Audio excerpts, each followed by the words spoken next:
We're professionals. We're checking the mic mics. check 1, 2. We did it. Okay, guys, welcome to the channel. So we just came back from the Wicked for Good, not really premiere. It was like an advanced screening with YouTube partner perks, which is a thing that now I think we're all a part of. So if I can introduce my friends here. Fernanda is a longtime friend of mine. We've actually created before on YouTube. I'll link our video from before somewhere in the description. And she's a makeup artist, clearly. Look at this phenomenal makeup job. We have a get ready with us from today on her channel. And then we've got Crista, who is also a makeup artist, but also a fabricator, a cosplayer. She's sort of like a Renaissance woman. Mm-hmm. Kind of amazing. She made this. She made this outfit. Well, I made the vest of my outfit.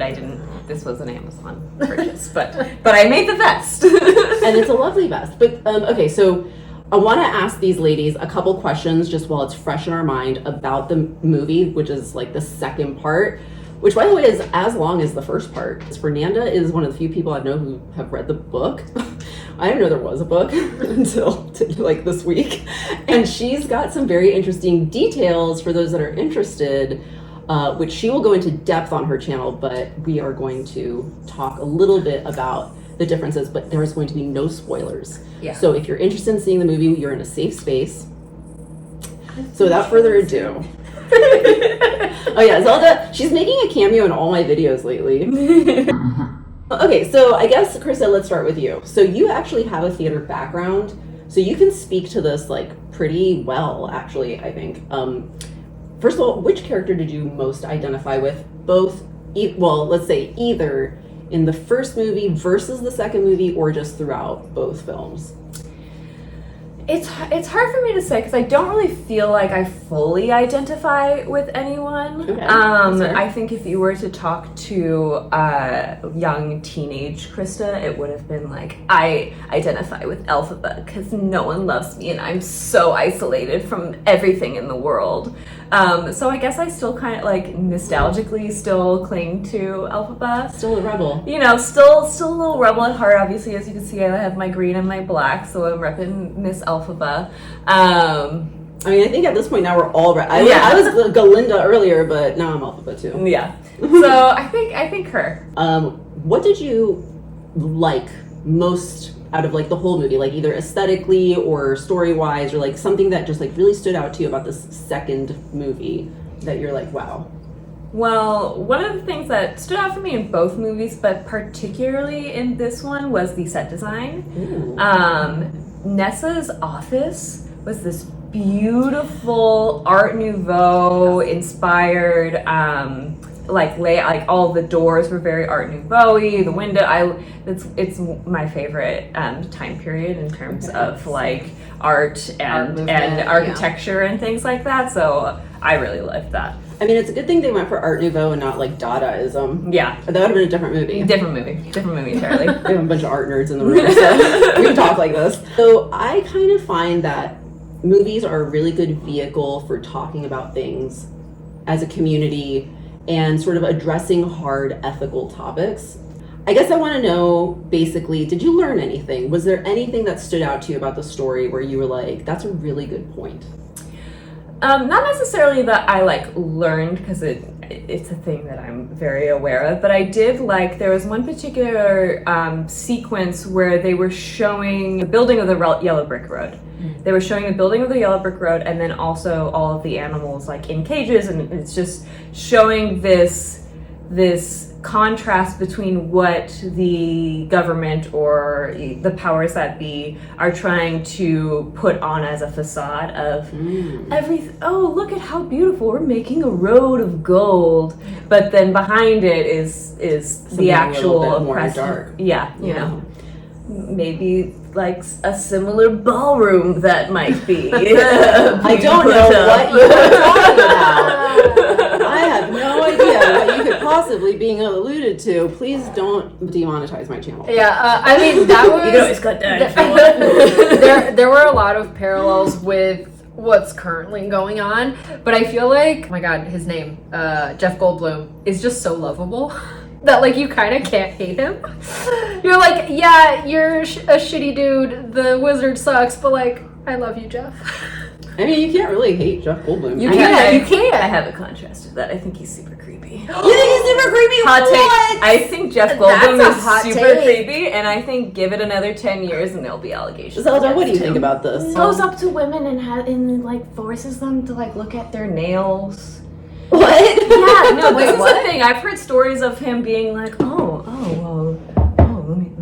me see your, very, very lovely, beautiful woman. Oh, he's trying to be like. I think he's just trying to be like. I think he's creepy. I don't know. Okay. Somebody doesn't. My creep factor's going off with him. She's like. I watch a "Don't lot like of Law and Order SVU. I will say that. Okay, wait. So I have one question before I actually let Yes. you go. Yes. Like, be free and talk about whatever it is about the movie you want to talk about. I was moderately obsessed with Ariana Grande's lashes in this movie, and I noticed that you also have particularly beautiful lashes on tonight. Tell us a little bit about your makeup. Oh, well, my makeup. Okay, so my makeup today, a lot of it is ColourPop is the green. Lots of ColourPop in there. I also have on the Juvia's Place. They have like a duochrome sort of like liquid shadow situation. So that's what's like on the main lid there. And then my lashes are Ardell 421. They're on their natural, like barely there lash line or whatever they're called. So the reason I ask is because they're super natural looking, but Yeah, you have they like are. this beautiful, fluffy, full lash, and Yeah. so does she in the movie. Mhm. Yeah. And I was just like, I was noticing hers and I was noticing yours, and I was like, wow, you can barely see the little like band on there. And I just picked up a pair of lashes for today as well, which cost a cool $18. Ardell is a little bit more affordable than that, but they look great. Yeah, you. I do So- like your lashes too. Yeah, they do have a very natural look. And I've seen stuff online about Ariana and Cynthia's lashes. They were lash extensions. They were not wearing false lashes. They were wearing lash extensions. I've seen like either behind the scenes or like the lash tech said like what she did to shape their lashes. Oh, I'll hand you the mic. All right, Miss Fernanda, Pompberry, who did you most identify with in the first, second, or both? Elphaba not in the no one likes me and everything sucks sense, but in the anti-establishment and like fighting for other beings' rights. I like that. Okay, deeper question. What did you like aesthetically about the movie? Now, we're all makeup artists here, so of course it's really easy to focus on the makeup. I would say the makeup is my least favorite part of this movie. Not that it's not good, it's just not okay. Because the prosthetics in this movie were good. I liked the Tin Man makeup.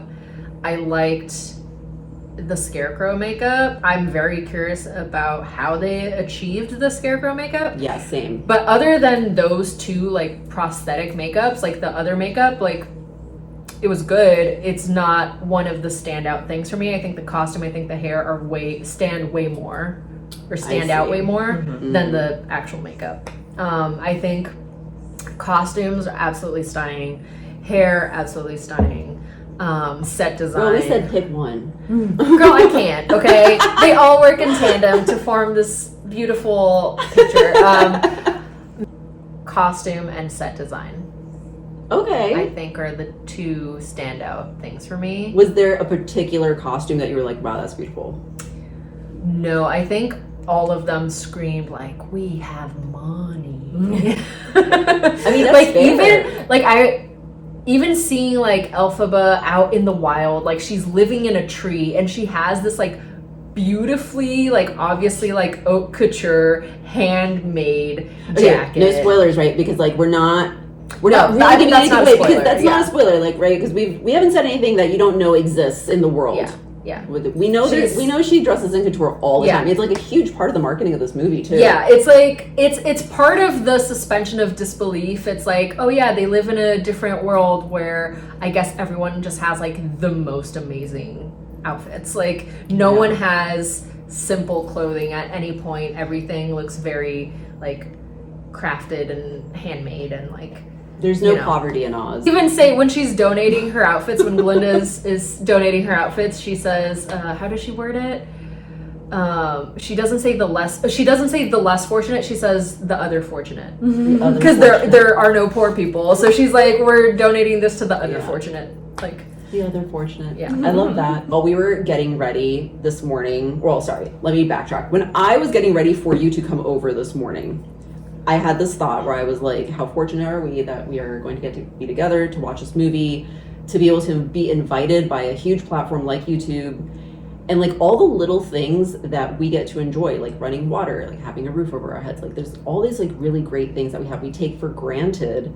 And I was like, man, I think we have a lot more than we realize, you know? And we've talked about it in your video as well, just like this feeling of like perspective. And I think what's interesting is this movie kind of plays on that a little bit, where it's like, it's the other fortunate, because of course it is, because you're still very fortunate in so many ways to live in this world, right? Even though maybe your outfit's not as cute. Like, but yeah, I mean, that's definitely one of the main themes. It's like perception, right? It's like what is being portrayed to the world versus what's happening behind the scenes, and like that's one of the major things. So major theme. So that brings us to the very last question, which is, did you learn anything? Was there anything about the storytelling that like sort of stood out to you, or any other aspect that kind of spoke to you in a way that you're like, that made me think about things, or that made me think about things differently? Again, just sort of touching on how so many things are communicated through film all the time.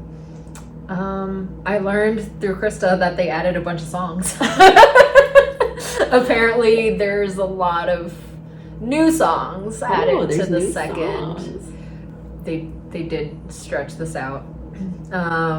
This has been a hot topic in the car today when we were driving there, is whether or not it's okay, and leave it in the comments if you agree or disagree with the fact that perhaps it should have been one really long movie that had an intermission versus 2 3-hour movies, or nearly 3-hour movies, because so some people, not gonna say who, feel like it was a huge cash grab. Other people feel like they added some stuff that could not have been added on stage, just because of the dynamics of how like stage work versus film work works. I personally, so we're all coming from different perspectives. I'm a first-time viewer of the whole series, like the whole like concept of Wicked, and we have a theater buff here who like actually has seen the play various times, and somebody who has read the book and seen the play, so it has a very well-rounded perspective about like all three together. I've seen the play, but I did not remember a single thing about it. Okay, just kidding. She is a But I have dilettante. seen She it. is a wicked dilettante. You're vetoed. No, but I like when people complain about like a movie being too long, right? Recently my mom came to visit and she wanted to watch Gone with the Wind because I had never seen it. And we started watching it and I was like, I looked at the runtime and it is 5 hours long. Wow. It is a 5-hour long movie. 2.5 hours had passed and I paused it and I was like, how much time is left? Another 2.5 hours. So when people complain like, oh, nowadays movies are too long, bitch, no, they're not. No, like Ridley Scott. No, is it Ridley Scott that has a movie that has an intermission in it? There's a couple movies. There's a lot of movies that have There's intermissions. like that's the thing. Like, And I movies- think Gone with the Wind had an intermission in it. Probably. Yeah, it's just not I didn't common. watch it. We didn't finish it. Well, so random personal fun fact that relates to all of this somehow, it all ties in back together. It was that I had a VHS tape when I was younger that had Gone with the Wind and The Wizard of Oz on it. Oh. And I love how did that fit on one tape? And I loved watching honestly, I don't know how. I loved watching The Wizard of Oz, but I had to fast forward through Gone with the Wind to get to Wizard of Oz. So I would have to fast forward for like a solid 20 minutes to get through all of Gone with the Wind. Gotcha. And then I watched The Wizard of Oz, and so it all ties in. somehow ties back in. That's crazy. But yeah, I agree with like it being a 4-hour long movie with an intermission, rather than, I'm not happy when they split things that shouldn't be split into multiple. Like, I'm not happy with the Hobbit movies. That did not need to be a trilogy. And that was literally just because of the studios doing. They wanted another trilogy after Lord of the Rings. I feel like with Wicked, I do like the pacing of the first movie. The second one also I felt like went by pretty fast. But was it necessary? I don't know. Since you've never seen the musical first time, like, what did you think? Did you think 2 movies was a good amount? So I was pleasantly surprised. So I grew up watching The Wizard of Oz, that I can speak to pretty well, actually, because that was, so let me backtrack. So I grew up in a household where I had 2 parents with differing religions. So I learned a lot about ethics and just sort of storytelling in general from watching movies with especially my dad, and then talking about them afterwards about like, what do movies mean and what does this teach you? This is at a time when most movies and TV shows like had a point, kind of like they all kind of had an after school special message. I don't know if you guys remember that.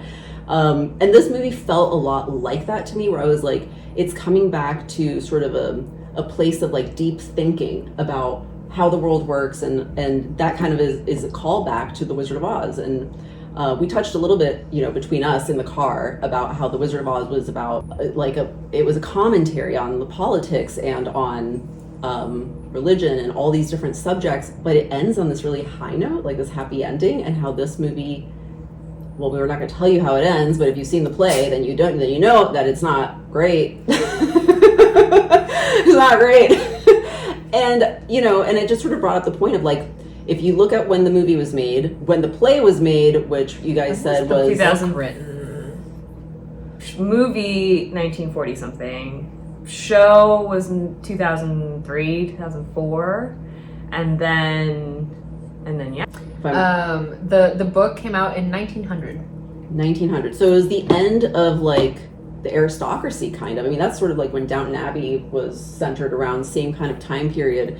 And so it's like you're seeing these themes of like the wealth in the world, and like how people manipulate each other to different ends, and somehow you start realizing that depending on what side you're on, you may or may not be the villain, and most likely everybody has their own good reasons, which I've heard somebody once told me is the scariest thing in the world.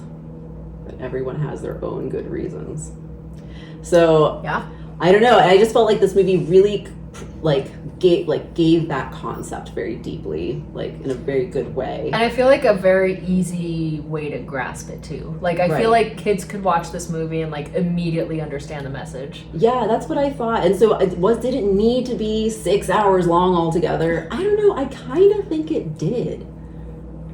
To like immerse them in that world, because to some people they're watching it for the first time, especially kids. They're not going to read the book. But a kid is not going to sit for a 6-hour movie. Yeah.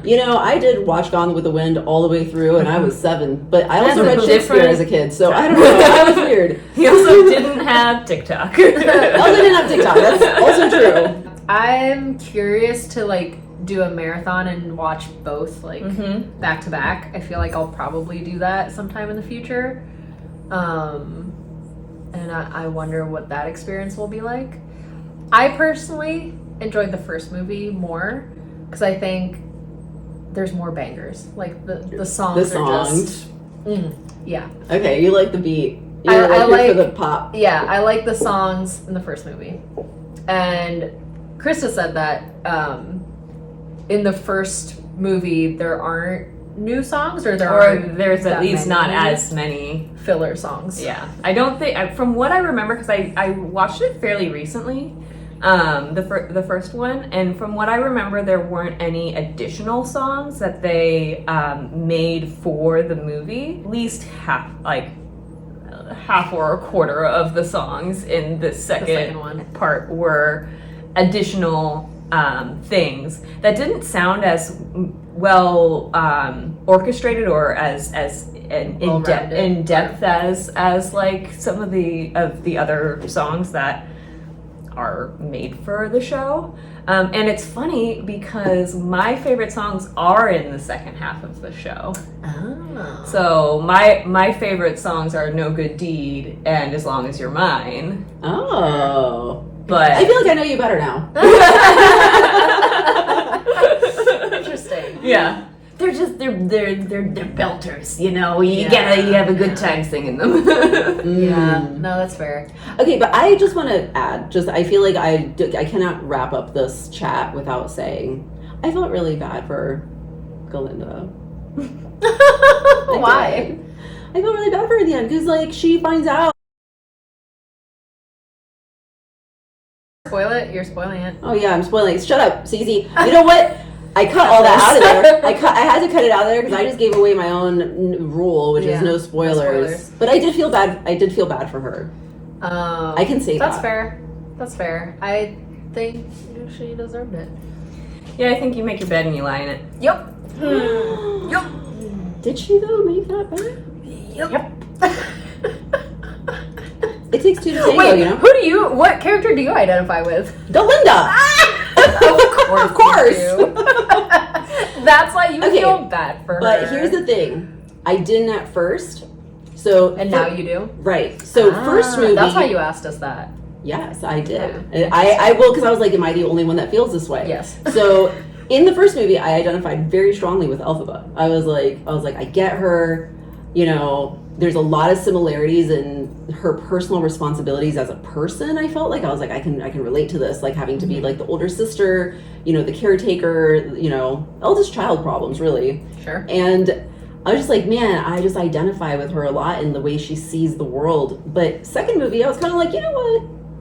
I kind of feel Galinda a little bit. Yeah. Fair. I was like, she's just trying to do the right thing. Maybe she didn't start out that way, but she's trying, and she doesn't always get it right. But I don't know if she deserved what she got. I did like the end, though.